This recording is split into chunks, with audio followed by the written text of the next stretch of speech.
I thought, man, we've really got something powerful here. But the mission is really to show how music can be used to build bridges, right? Music can be used to deepen existing relationships. It can be used to create new relationships.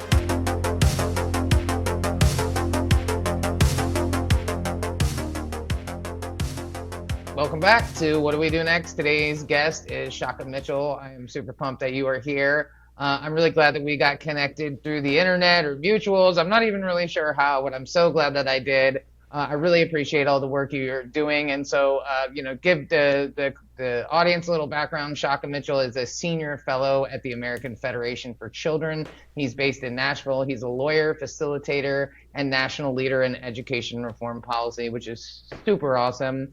And he also serves as the co-host of Quality Matters podcast.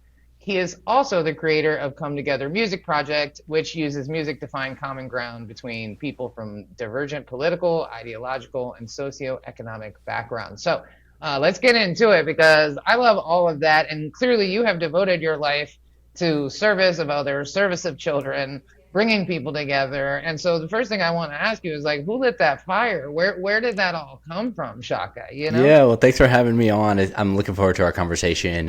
And where did the fire get lit? I guess we blame it on our parents, right? From an early age, I just remember my mom in particular really stressed education, and so I think that was kind of the first spark for me to sort of say that education is the surest way to achieve whatever it is you want to achieve. And, now I have kids of my own, and I know that we have different kind of hopes and desires for each of them, right? Because kids are different. They're unique. I've got one who loves gymnastics and science, and I've got another one who's really into reading and history, and another one who's a dancer. And, they're just doing their thing. And so we're trying to figure out what works for them. And I think, to me, a lot of that starts with education. Yeah, I agree. And I feel like the system is really broken in a lot of ways, but there's so many good people in the education system. So it's really tough. I was going to be a teacher a long, long time ago. I'm actually early childhood education 1 and 2 certified when I graduated high school. And I had 500 classroom hours with special needs kids by the time I was 17. And I really thought that was going to be my path, and I just... I kind of realized that I could not be contained in a classroom, and I'd probably get fired for being a human. And I tapped out and I went in a different direction, but it makes me really appreciate the people who didn't, who like you, who are sticking with it and trying to do something to fix things instead of just saying, oh, it's a mess, and then going and joining the corporate world like I did, Well, I think you're exactly right. I've got so much respect for teachers, who tough it out, because it's not an easy job. It's a pretty thankless job often.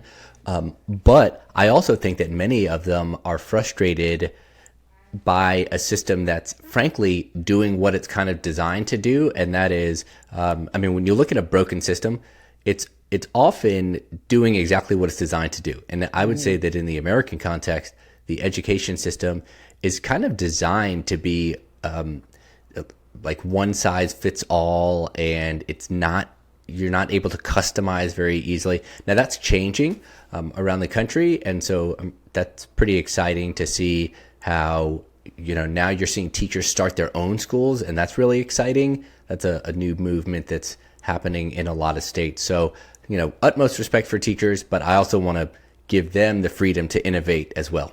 So let's get into the Come Together Music Project, because that I'm really fascinated by. And, I owned a music, I've been owned a multimedia company for 25 years, and I've recorded a lot of bands, and I was really heavily invested in the local music scene in DC, which, I would love to talk about DC with you sometime, because I have I was on the complete opposite side of the coin. I was deeply embedded in the hospitality scene in DC, which is not the khakis and the suits, and it is a completely different, creative, beautiful, ecosystem that actually runs all of DC. And so it's really interesting, those two diverse worlds living in one weird city, you know? Yeah, for sure. I mean, it's really, kind of crazy. But I spent a lot of time around music, and I think music is just so powerful. I grew up in an Irish household. I grew up around chieftains in my living room and playing multiple musical instruments. So it's been a huge part of my life. And it really does, like Madonna says, music brings the people together, right? So tell me a little bit about the Come Together Music Project and how that started and what it is. Yeah, for sure. So the Come Together Music Project is now a nonprofit organization. So really excited to make it Nice. official this year. So we're Nice. a 501c3 nonprofit. But the mission is really to show how music can be used to build bridges, right? Music can be used to deepen existing relationships. It can be used to create new relationships and to build bridges. Music has such unique properties, I think, that are universal, that it allows us to kind of share these sort of common experiences in a way that helps us to achieve a level of vulnerability that we wouldn't get to otherwise, absent music, right? And so we'll talk a little bit about how it works. And I know you've listened to an episode or two, and I just found a couple years ago, through my own experiences with some friends, we were getting together, listening to music. It was during COVID, and it was that time when we all were longing for human connection, because we just missed that. I mean, we're all socially distanced, and like you could hardly go outside or to the store or to church or whatever. You were just not with your people, unless you were in the house and then you were with your people 24/7, right? And just kind of stuck. But everybody's quarantined, whatever, and so we just wanted that connection. So I started getting together with some friends monthly. We sat in my buddy's driveway, and we would circulate some song categories ahead of time, and then each one of us would bring a song that matched the category. So as you mentioned, I'm in Nashville. Music is kind of ever present. There's always a song in the air. And so, the category might be like your favorite Whitney Houston song. Or if you could play another instrument, what would it sound like? Or if you could produce a record, what would it sound like? And we would come and we'd just bring these songs. And on the one hand, I learned a bunch of about a bunch of music that I had never heard before. So that was cool. My playlist is growing, whatever, my catalog's growing. But really what I found was that every time somebody shared a song, they'd share a story about why they picked it. And these are guys that I knew before, and I was learning something about them, something deeper, right? I was learning about, we said, what's a song that reminds you of one of your kids or a family member? And I heard a guy talk about what it was like to take his daughter and drop her off at college, right? And kind of like, you sort of the bird flies the coop, and what's that like? I heard we talked about a song about a favorite instrument, and a guy brought a song and ends up sharing about his dad, who was a bass player, and talks about the relationship he had with his dad. And I thought, man, we've really got something powerful here. And that's what, among people who know one another, I thought, what if we tried to do this in a more methodical way? And that's kind of how the Come Together Music Project was born. That's amazing. And now it's an official nonprofit too? Yeah, so it's an official nonprofit. So we're doing, we've got the podcast, obviously, and so we're now what I do is I interview guests. Sometimes they know each other, sometimes they're perfect strangers, and I present them with a series of prompts. They bring a song that matches each prompt, and we listen to it, and then we talk about it. And so we do it on the podcast, but we also do some live events, and we did one this fall at the University of, or Arizona State University College of Law, which was pretty cool. We had two judges, a Supreme Court justice and an appellate court judge. They came and they're sharing about like past relationships, and they're sharing about, where they grew up, and they're doing it all through music. And it's a great time. That's awesome. I love that. It's such a unifying force. I remember like, I mean, I grew up in a very Irish musical household and playing instruments, but then I grew up or came up in the teenage years listening to the Grateful Dead, and I saw the Grateful Dead at RFK in 1994. It was like, Jerry Garcia died in 95, so it was like really, kind of at the tail end, right? And I was in eighth grade, and it was at RFK. and there was 50,000 people there. And it's just like, that is insane, Yeah. to be in a Yeah. room with 49,999 other people. Yeah. That energy, I'll always be grateful for like the Grateful Dead community. And like looking back, admittedly, there wasn't a ton of diversity, but it didn't feel like they were excluded. It felt like all the ragtags, all the misfits, all the people that were looking for more, looking for love were like, not like Yep. romantic love, but acceptance, community, right, Yep. would find themselves there. And it was such a pivotal moment.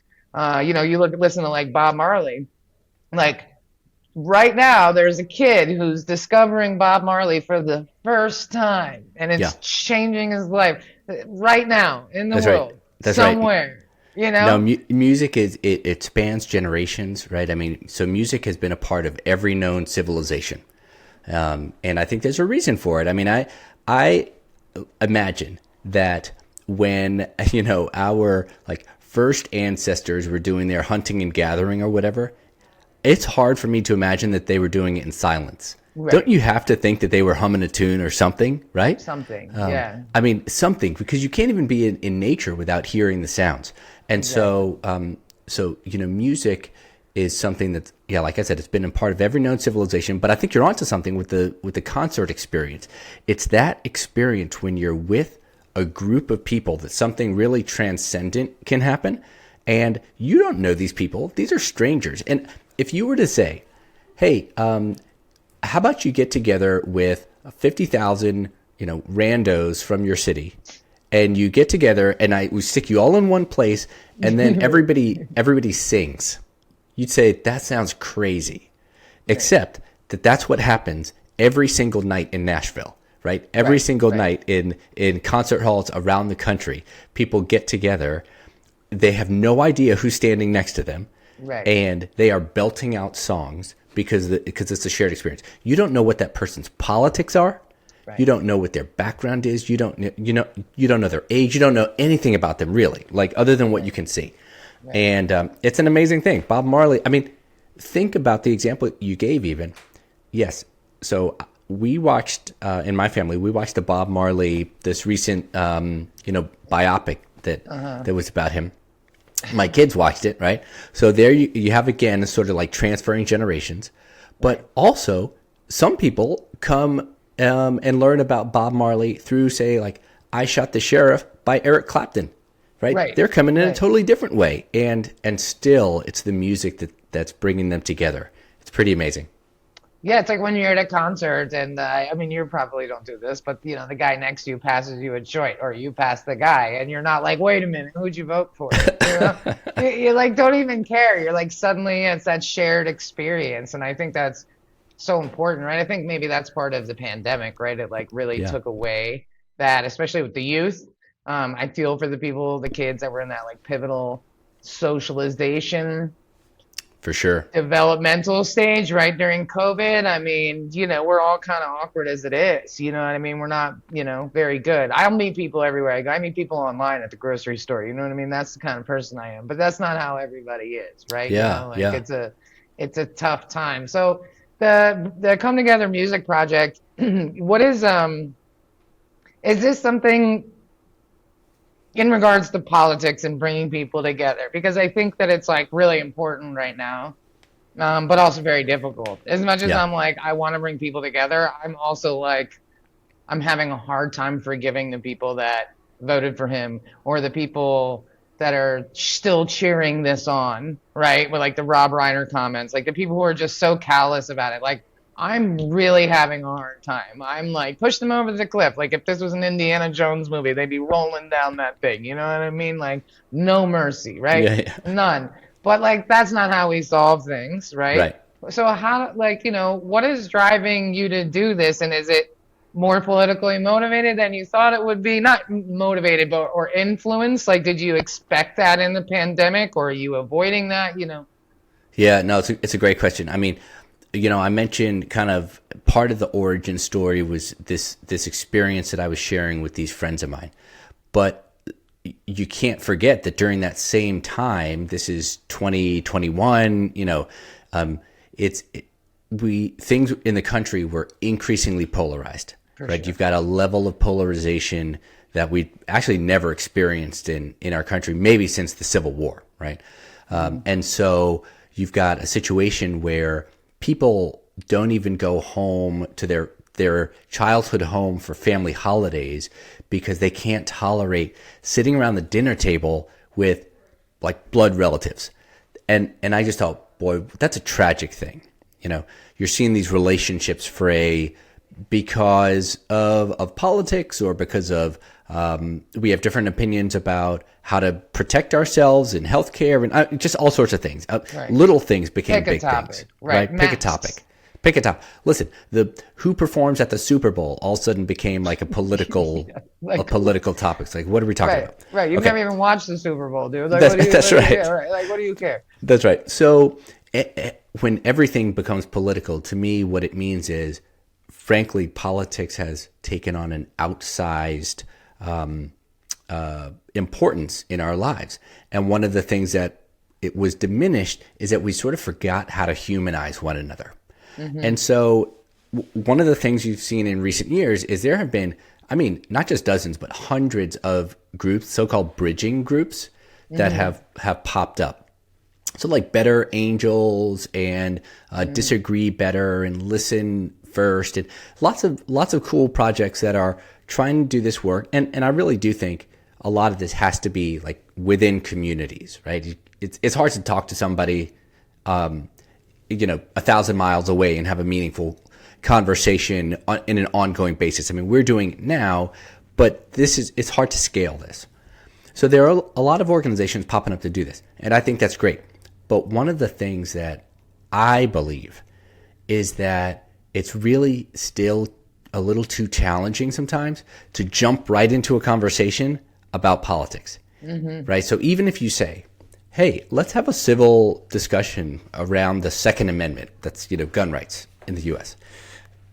Well, that's tough. Like a lot of people are like, thanks, but no thanks. I think I'd rather like do anything else, because you just want to avoid that fraught topic. Somebody's going to get upset. Somebody's going to get their feelings hurt. Somebody's going to say something insensitive.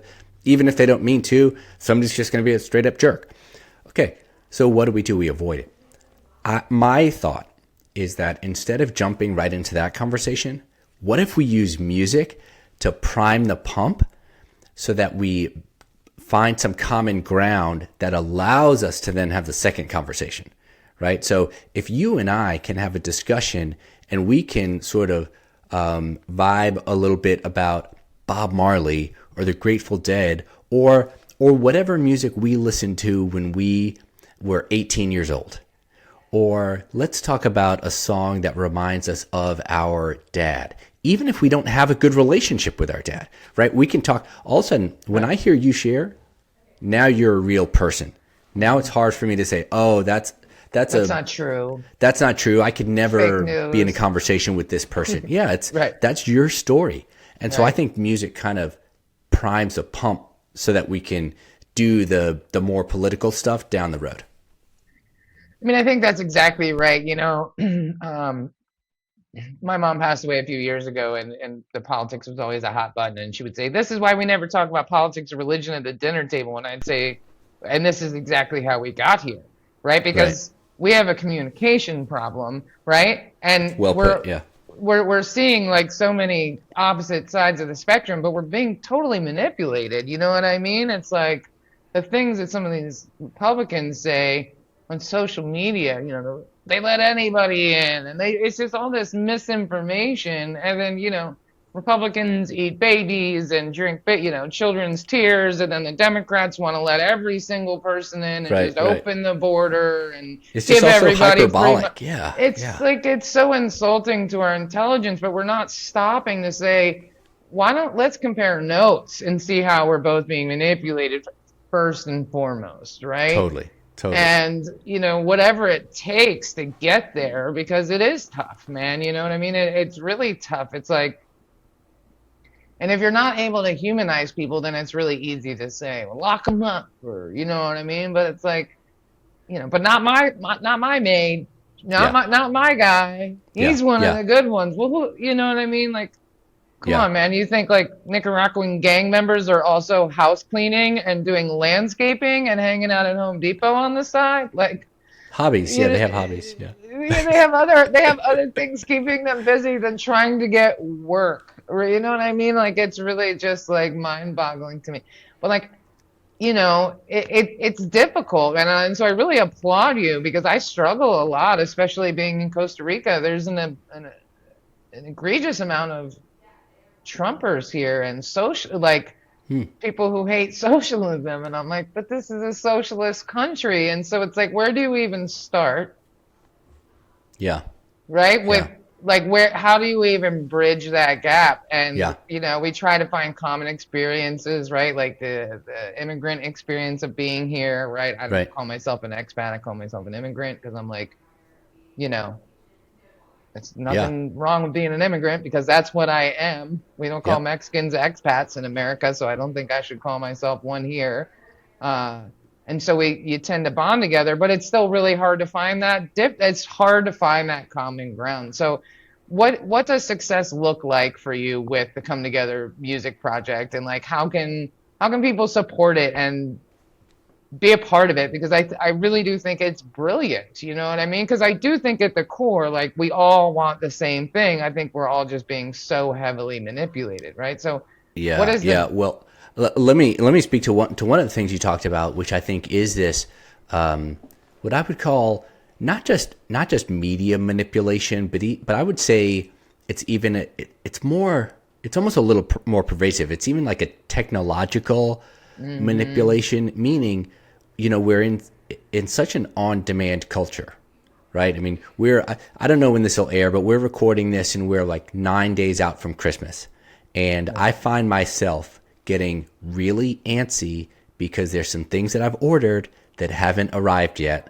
And I'm like, where is it? Where is it? Where is it? Right? Because we're in this world now where basically, like, as soon as I press purchase, I expect that it should just appear, like a genie, like you rub a right, genie's lamp and boom, I've just got, it just showed up on my porch or whatever. So we're in this instant culture. One of the things that I have come to appreciate, I can't say that I knew that this was going to be part of the Come Together music project when I started, but something that I've come to appreciate is that when we do these sessions, one of the things it's doing for our audience, for the people participating, even for me, it's forcing us to listen. mm, And that alone, like the patience, I think we've just lost some of our like muscle memory for listening and for spending time in a conversation, right? So I totally agree with you. I think most people want to get to a place where where relationships are good, where we're not just like at each other all the time and fighting. Like, who wants to be like that? Nobody. But if we're so busy thinking about the next thing we're going to say, and right, we're not patient and listening, and so when somebody is sharing a song that they picked, about where they grew up, and we listen to the music, we're all quiet listening to the song together, and then they talk about it for a few minutes. I just think that's a really good practice. So in terms of for like sure. practices, just the listening is super important. That's our company tagline is listening is the revolution. Oh, And I love that. I created that like 7 years ago when it was just sort of cool, but now it feels really important, Really relevant.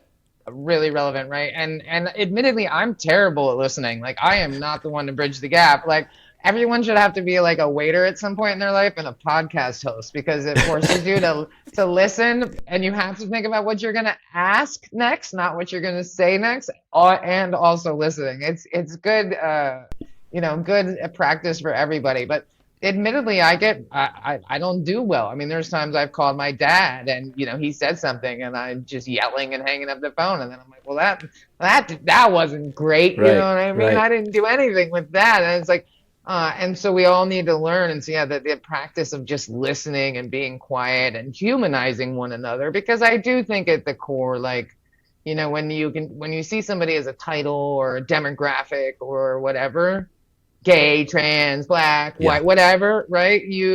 It's like I'm not a box to check. You know what I mean? that's Woman, right. That's right? right. I'm not a box to check.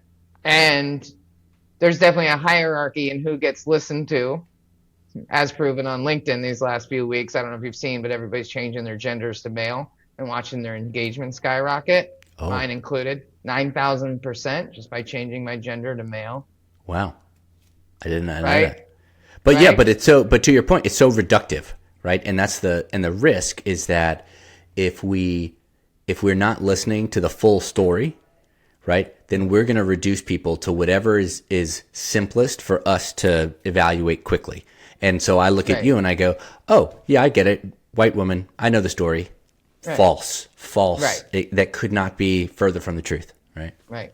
Right. Yeah. I mean, and that's what they want us to do on some level, but that's not who we are. Yeah. That's not who we are at all. That's not who we want to be. And I really do believe that, Yeah. and maybe part of where we are is people just wanting to belong to something and be a part of something and be heard. Because it's also not just the listening, but being heard. We're rarely heard, which I think is why a lot of like the younger generations are really like, I'm a cat, I'm a dog. Because it's like people just want to be heard. They want to be recognized. They want to be seen. They want to be like listened to, right? All of us do. That's human nature. We want to contribute. We want to be a part of our pack, whatever. And you don't always get that unless you're like a little bit different. And it's like, or maybe we don't need to be different to be listened to. Maybe we just need to listen better if we want to be listened to, you know? Yeah. Yeah. Easier Yeah. said than done, you know? Yeah, well, so one of the things that we did for Thanksgiving, about, well, I guess what, 3-4 weeks ago here in the U.S. it was the Thanksgiving holiday, and at the project we put out a guide, and it was just called "A Guide to Using Music to Finding Common Ground on Thanksgiving," right? Because a lot of people go home for Thanksgiving. It's a big family holiday, and you're just like on pins and needles waiting for Popping somebody in your gummies. family to say something just like wildly problematic. Right, And right. so we put out just a quick guide that you could do around the dinner table. We said, if you can tell people beforehand to give them kind of a heads up, cool. If not, not a big deal. And it was just 3 questions. We said, and the instructions were like, ask every person at the table, right? So again, meant to be intergenerational. Ask the seniors at your table. Ask the middle-aged folks and the kids even. And so we said, instead of jumping in and going, so Johnny, what are you studying at college right now? And like all of a sudden it's just the match on gas, right? On Right. gasoline. Right. Liberal politics. Yeah, Yeah. exactly. I'm studying, women's studies, and now all of a sudden everybody's hair is on fire and whatever. Yeah, right. Okay. Instead, we said, what's a song that reminds you of a specific time in your childhood?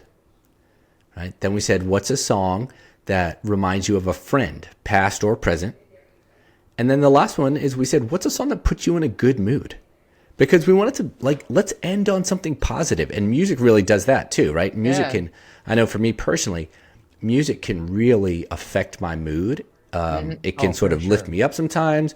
If I put on the wrong thing, right? If I'm trying to, if I just had a disagreement with my wife, I do not need to go listen to Rage Against the Machine. to Rage Against the Machine. I don't need to put on Rob Zombie and just Right, start right. like banging around pots and stuff, right? Like I need something that's much more calm and chill, right? And so the last question was, what's a song that puts you in a good mood? And because the thinking was, hey, if we get people around the Thanksgiving table to say, hey, a song that puts me in a good mood is this, and we listen to it a little more, let's just raise the mood a little more. Let's, I love that. elevate things. And so, heard from some folks that they used it, and it's a good time. I learned stuff about some of my relatives that I didn't know. It was really cool. I mean, I absolutely love that. And I have to agree because there was like a period of my life where I was like really depressed. And it was because I had Portishead in my CD deck in my car for like 2 months. And my roommate was like, take out Portishead. I was like, I think you're right. I think you're right. It's like really Right. just put me in this like weird place. But Yeah. I love that very practical advice. Like, how do I, be more empathetic? Fuck that. I'm not, you know what I mean? I'm empathetic to the people that are being marginalized. I don't have any empathy for the people doing the, you know what I mean? The boot stepping, You know what I mean? Yeah. So that's Yeah. not going to work for me. You know what I Yeah. mean? Like, it's just not like empathy for what? You know what I mean? Their hatred? Like, no. But so these kind of blanket suggestions, which are great, we should all have more empathy. But in that moment, when Uncle Tom, or Bob or whatever says something wildly racist, that empathy goes out the window, right? And Right. I'm It's ready really to hard. drop the Yeah. Yeah. hammer, right? I Yeah. don't give a shit about your empathy anymore or mine. I don't care, right? Right. Doesn't solve anything, right? So I love this very, very, very practical guide to like how to do this in your own table, forcing people to listen to each other. In my family, we have a no sarcasm rule at the holidays Oh, because that's good. it saves a lot of, because it's funny until it's not.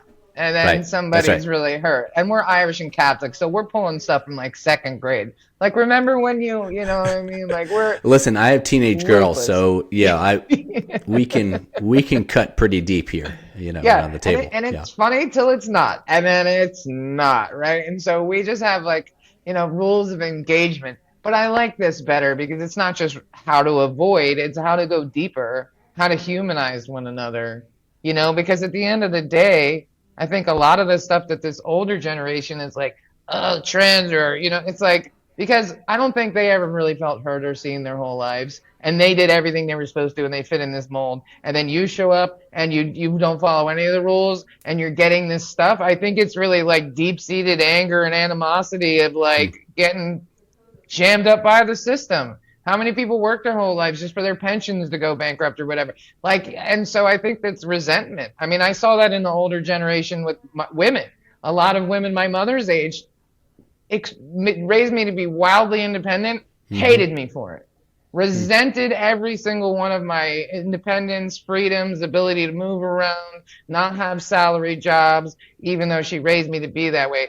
Hated that about me, was extremely resentful because she was from a generation that didn't get to do that. They couldn't even vote. They couldn't have their own bank account. They couldn't have a credit card. They couldn't leave. They didn't have autonomy. And whether they realized it or not, there's a lot of resentment, right? And so maybe if that resentment was just acknowledged, or maybe if they were heard to say, Mm. listen, that really sucks that it happened to you. It really sucks it was that Yeah. way. Yeah. Yeah.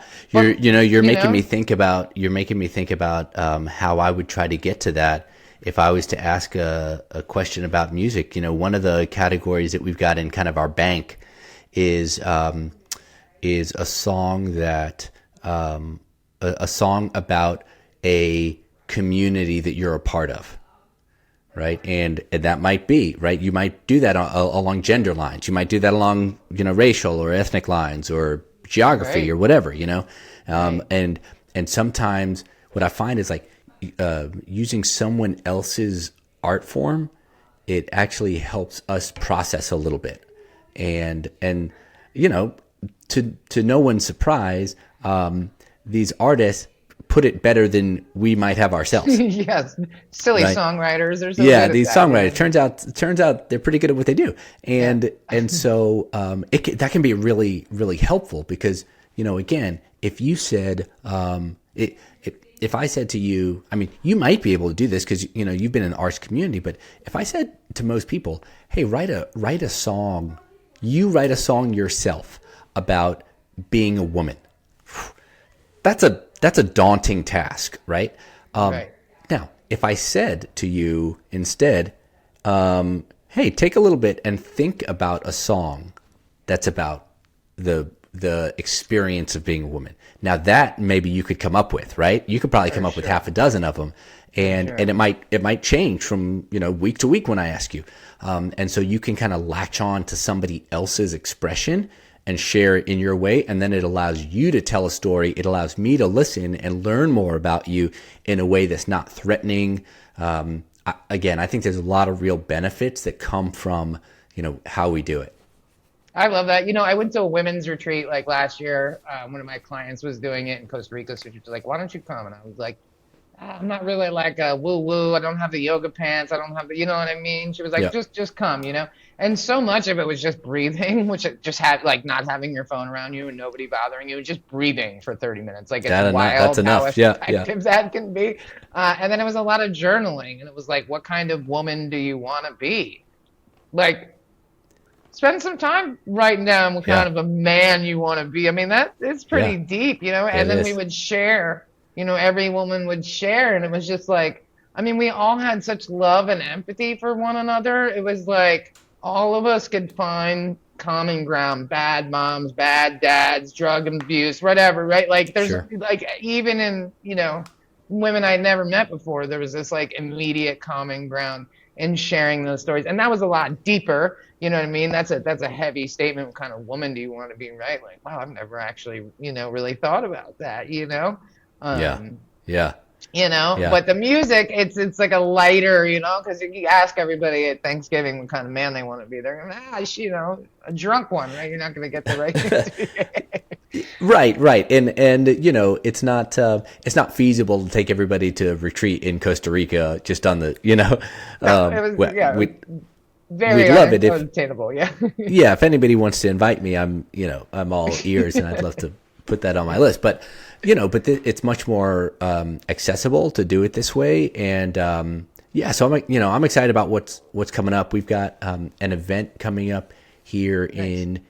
in January where we're doing it. It's a live event in Nashville, and our guests are going to be an artist, a musician. His name is Devin Gilfinian. He's a African American guitar player, songwriter. I mean, he is rock and roll.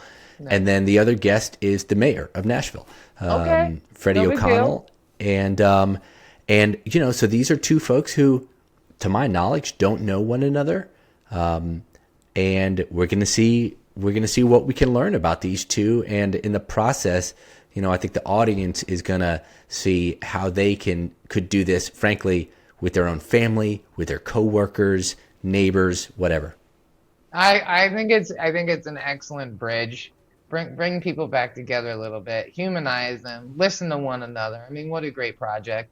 Um, since you are a nonprofit, can people like donate? Like if people are listening and listening, like this is super cool. I want some of those guides for the holidays coming up, or I want to donate, or Yeah. I want to go to the event. What's the best way for them to do that? Absolutely. So the best thing you can do, you can get connected with us via our website. So cometogetherpodcast.com. And you can learn all about us. There is a donate. We'd love for folks to support the cause, and that just allows us to do all this stuff, right? Do the recordings and go on site and put these events on and show people what's possible. And yeah, there'll be all the guides, like that Thanksgiving guide, and hopefully we'll continue to do those around holidays in particular. Those Yeah. are available online. You can find the podcast on Spotify and iTunes and all the places, YouTube as well, and you can catch the videos there. Yeah, and I would even take it a step further and like maybe you don't have to have a holiday. Maybe you just send that to some of your relatives and maybe you have Zoom calls with them. Like my mom and I, we had a difficult relationship and she was sick for a long time.